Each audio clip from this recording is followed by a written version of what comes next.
If you're a big Paradox fan like I am, then you remember having high hopes for Imperator Rome. It had the maps, the politics, the warfare. It was all about Rome, which, as you probably know, men think about once a day. So, how did it all go so wrong so quickly? The answer is probably a bit more surprising than you think. Today, I really just want to talk about the rise and honestly mostly fall of one of Paradox's most forgotten games, Imperator Rome. I wanted to do a bit of a deep dive into why Imperator crashed and burned and now basically just sits alone and forgotten. So, for some added context, Imperator Rome was first announced in May 2018 to a lot of acclaim and hype. It was considered a spiritual successor to Europa Universalis Rome, which released in 2008. And I mean, I've played it. I probably got like 3 hours in it. It's fun enough for what it is, but it's not a very deep or engaging game, and it's really dated. I mean, definitely at least a 7 out of 10 by 2008 standards, but I always thought that making a sequel to this game was an interesting choice just because there aren't really any fans of the IP. I mean, compare it to Victoria 2, which is almost just as old, just coming out 2 years later. But one, it maintained a loud and big fan base who were always clamoring for another entry. And Victoria was also a wholly unique game. It wasn't just a reskinned version of another Paradox game. So, what was the hype like for Imperator Rome when it was first announced? To really travel back in time, I started looking at old forum posts around the announcement, checking YouTube comments, and going off of what I remember from the time. From what I can see and what I remember, the hype was insane. People have been wanting a game that covers before Crusader Kings for a very long time. I scrolled through a lot of comments talking about how hyped they are, how they can't wait to buy DLC for this game for the next 10 years, and how it looks great. I also remember this, people being genuinely excited, especially because the game also promised a more character-driven game in the likes of Crusader Kings 2 and 3. I also think that one of the most interesting parts of this game is that it's from the classical era in history, so around 400 BC to 500 AD, which is really one of the most interesting times in history from almost every single perspective. And this period in time really seems to support the so-called great man theory of history, where it's great individual people who drive forward history. I mean, there's heroes in every nation, great men and conquerors change history and culture and still leave their legacies behind today. It is probably one of the most influential time periods in history, and Paradox was finally going to let us try our hand at guiding a nation state through it. The thought process pre-release was that the game was going to be the best of both worlds, taking the deep grand strategy elements from Europa Universalis 4 and the character interaction and depth from Crusader Kings, all into one game, and fans were immediately sold. But then launch day happened, April 25th, 2019, and fans and critics alike were confused and pissed off. It's currently sitting at a 56 in user ratings on Metacritic, and while game reviewers like IGN and PC Gamer give it good scores, the fan base at large and more smaller reviewing companies really did not think so. But why was it so terrible? What couldn't fans stand? Well, most complaints were lobbied at the lack of depth, while the game was also still confusing to learn and understand. There were too many buttons and not enough interactivity, as well as the character interactions being abysmal. It was really interesting being there real time and watching the reaction go from excitement to disappointment and then to anger. In one day, all the hype and excitement was immediately gone. Instead of people praising the game in Paradox communities on Reddit and forums, people started venting and posting memes calling the game bad, boring, and dead. So, what exactly went wrong? I think the biggest issue is that the game suffers from a clear identity crisis. It wanted to have the depth and grand strategy of Europa Universalis, where strategy and nation building matter, while also having the character interactions and role playing capabilities of Crusader Kings. But it royally failed on both ends. I think the most egregious sin is the character interaction. So, much like Crusader Kings, you'll be in control of the nation that you pick to play as leader, which can work somewhat well in-game when you play as a monarchy, since you'll be playing as that character for a decent time and you have a lot of control over who the successor is going to be.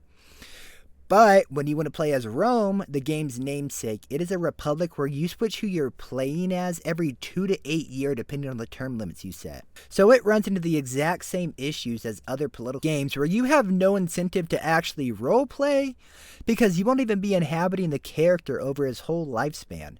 So why would you care what happens to him once his term is over as ruler of a nation? There is a lot of character interaction buttons. Like you can steal from your country's treasury and transfer that money to your own player character's money pool. Now, this can be useful when you play as a king because you can use that money to bribe other characters, increase your popularity or legitimacy. But as consul of Rome, or leaders of other democratic nations, if you're poor, it doesn't matter. Just wait out the term and then you'll have another character's money to burn. The character interactions are also just so shallow. I mean, the whole gameplay gimmick behind these character interactions is to basically try and ensure that politicians and characters in your country don't try and start a rebellion or civil war against you. That is basically the only reason to use any character interaction other than like marrying your player character. It is extremely shallow and also feels useless because you can befriend a character and he will still not be loyal. Now, I do get it, historically. Famously, in Caesar's case, he was betrayed by Brutus, a very close friend and ally. But I think that being friends with somebody should play a bigger role in the character's loyalty stat. It also just exemplifies the issue when I'm using the character interactions in the way the game wants to, and it still doesn't feel fun or useful. They also include all these character interactions they use, and they just all feel so incredibly boring and unresponsive. You click a button and then what? Nothing. You just watch a timer tick down or you watch your popularity go up by 0.25% every month. The game feels like the exact opposite of interactive. This game also fails at being a great grand strategy game. Like EU4, the game doesn't really have much strategic depth to it. Yes, you can customize your army, but honestly, it still just boils down to who has more troops in an engagement. Yeah, some troops offer more benefits against other types of troops, yada yada, rock, paper, scissors system. But I feel like whenever I play, whoever has more troops always wins. There isn't much to do in this game other than paint the map. They do have a great culture and population system which simulates integration, religious happiness, and how society back then was based off of more ethnic lines and what cultures were considered Roman or Macedonian or whatever nation you're playing as. And it is really cool and in-depth, but it barely has any bearing on actual gameplay. This game plays a lot like EU4 Lite, but without everything else that makes EU4 fun. I truly think that the biggest problem in this game is that every system is boring, shallow, and unresponsive. When you first boot up the game for the first time, there's so many menus and systems and pop-ups grabbing your attention. And then after like 1 hour of playtime, you realize that you're only going to be interacting with like 3 out of the 10 sub-menus. And then the game is also terrible at explaining any of its systems. Now, I know that Paradox is somewhat known for its complicated games, but honestly, I think in every single one of their games, if you honestly give it a good try, after like 3 to 7 attempted playthroughs, you are going to be somewhat competent at the game and understand the core systems. But Imperator Rome, it's all beyond confusing. All of the buildings that you can build, they will tell you what benefits they give, but you're not going to actually understand why they're good. Like certain buildings increase a city's civilization level. I wish the game would tell you why that helps. Thank you for telling me it increases civilization level. What does that actually do? The game will have a pop-up saying the amount of populations you have isn't optimized and you're losing research points because of it. If you press that pop-up button, you would probably hope it tells you how to get a better population ratio to increase your research. But instead it just opens up the research screen and tells you nothing. The game really wanted to have a deep society simulator to it, but then they just don't feel like explaining how all these different systems interact with each other. I think all of these problems lead to the game not being fun or interesting, and I think that this is the perfect example of Paradox's rather terrible release and DLC strategy for games. People have had complaints with this the past couple of Paradox releases. Paradox's current strategy when it comes to releasing games is to make a bare bones game that has a good amount of systems in place that have no depth and then release DLCs to add depth into each system as the game continues to grow and get older, well, this game will not be receiving any more support, so all we're left with is the bones of a game that could have been great had Paradox continued to support it and make DLCs for it. Now, for every other Paradox game, this has basically worked. It was able to maintain interest in the property, which allowed Paradox to release a lot of DLC to shore up the content and make the content better. Even if the game was bare, players still stayed and showed the company that they wanted it. Like in Victoria 3's case, it was pretty bare bones on release, but still fun. So now more DLC is getting released and there's more free updates and the game gets better year by year. But Imperator Rome had such a poor showing that Paradox's current release model wasn't able to save it. Let's compare Paradox's other new games with how Imperator Rome released. On release day, Imperator Rome hit an all-time high of 29,000 consecutive players, and then nosedived from there to an average 2,000 players a day, until around 2021, where that number dipped to around 400 players a day. Now, let's look at Victoria 3's release window. It released at 69,000 concurrent players and then dived down to 10k players per day. And now, after multiple DLC updates, it hovers anywhere from 10 to 15k players a day. And then there's also spikes when new DLC comes out.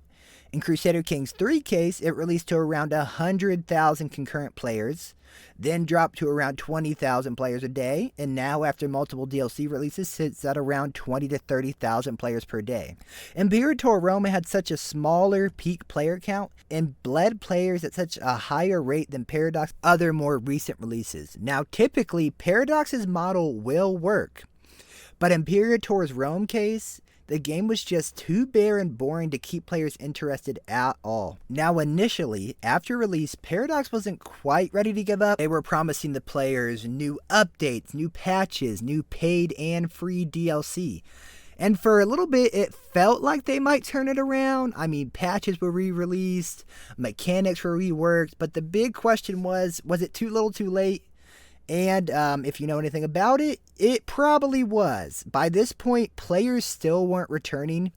Even when DLC dropped later in the year, the player count only doubled from 2k to 4,000 players per day.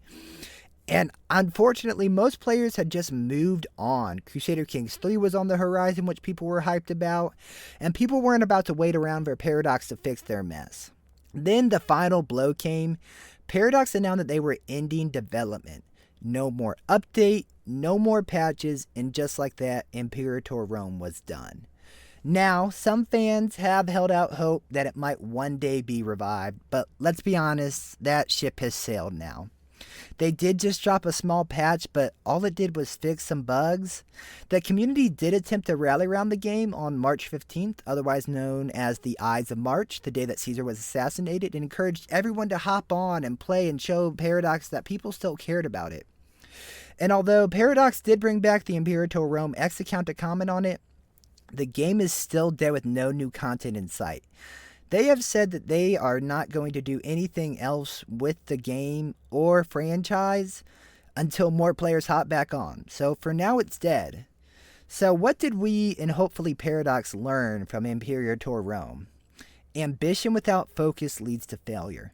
Paradox tried to create the ultimate Rome and classical experience, but in trying to do everything, they mastered nothing. It's a reminder for devs everywhere, players want clarity, not complexity for complexity's sake. They want fun, not just more buttons to press. So that's all I got. If you're here, thanks for sticking around, thanks for watching, like, subscribe, and remember that Jesus loves you.